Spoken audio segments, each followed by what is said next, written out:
Previous video we will discuss हम discuss कर रहे थे सेकंड जनरेशन कंप्यूटर्स को, उसी को ही हम कंटिन्यू करेंगे। जो सेकंड जनरेशन कंप्यूटर्स था वो 1959 टू 1965 था। यहाँ पर वैक्यूम ट्यूब्स की जगह ट्रांजिस्टर का यूज़ किया गया और ट्रांजिस्टर जो थे वो चीप थे, कॉम्पैक्ट थे और पावर भी कम यूज़ करते थे और कंप्यूटर की स्पीड को ट्रांजिस्टर ने फास्ट कर दिया था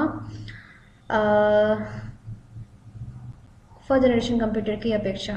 in this generation magnetic course जो है वो यूज़ होते थे प्राइमरी मेमोरी की तरह and magnetic disk and tapes use होते थे सेकेंडरी स्टोरेज की तरह। असेंबली लैंग्वेज और प्रोग्रामिंग लैंग्वेजेस का यहाँ पर यूज़ हुआ, जैसे कि कोबोल और फॉरट्रेन, और ऑपरेटिंग सिस्टम यहाँ पर बैच प्रोसेसिंग और मल्टी प्रोग्रामिंग यूज़ हुए इस कंप्यूटर्स में। तो पॉपुलर सेकेंड जनरेशन कंप्यूटर्स की एग्जांपल जैसे देख सक रहे हैं आप यहाँ पर IBM 1620, IBM 7094, CTC 1604, CTC 3600, UNIVAC 1108. Now the next one is third generation computers. Third generation computers basically 1959 to 1965 था। यहाँ पर ट्रांजिस्टर की जगह next one is third generation computer. Third generation computer 1965 1971, यहाँ पर ट्रांजिस्टर की जगह IC का यूज़ किया गया। यहाँ पर एक IC में ह्यूज नंबर ऑफ ट्रांजिस्टर रहते थे जो कि कंप्यूटर की स्पीड को बढ़ाते थे और कॉस्ट भी कम लगती थी। यहाँ पर जो रिलायबल था, एफिशिएंट था और साइज में भी स्मॉलर था। इस जनरेशन में जो ऑपरेटिंग सिस्टम यूज़ हुए उनके नाम थे remote processing, time sharing, multi programming. और यहाँ पर जो high level programming languages use किए गए वो Fortran second to fourth, COBOL, Pascal, PL/11, ALGOL 68 इस जनरेशन में यूज। दूसरा जनरेशन कंप्यूटर्स है वो IBM 360 series, Honeywell 6000 series, PDP personal data processor, IBM 370/168, TDC 316। Now the next one is fourth generation computers. The fourth generation computer है वो 1971 to 1980 था। यहाँ पर यूज़ हुआ इंटीग्रेटेड सर्किट नहीं, यहाँ पर जो सर्किट यूज़ हुआ वो VLSI हुआ, जिसका नाम था very large scale integrated circuit. A chip containing million of transaction. एक चिप होता था, जैसे जैसे मतलब हार्डवेयर छोटी होती गई, एक चिप में मिलियन ऑफ ट्रांजिस्टर्स और जो भी अदर सर्किट्स थे वो एलिमेंट्स लगे होते थे।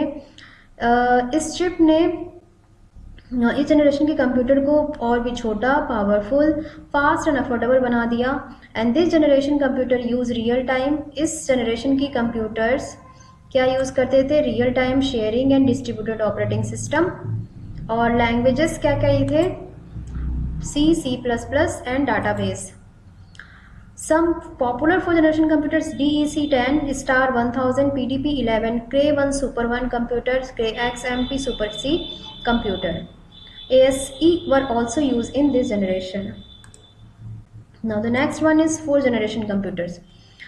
लास्ट इन फिफ्थ जनरेशन 1980 से अभी तक यही कंप्यूटर चल रहे हैं। The VLSI very large scale integrated circuit replace हुआ ULSI से ultra large scale integrated, made possible the production of micro processor chips with 10 million electronic components.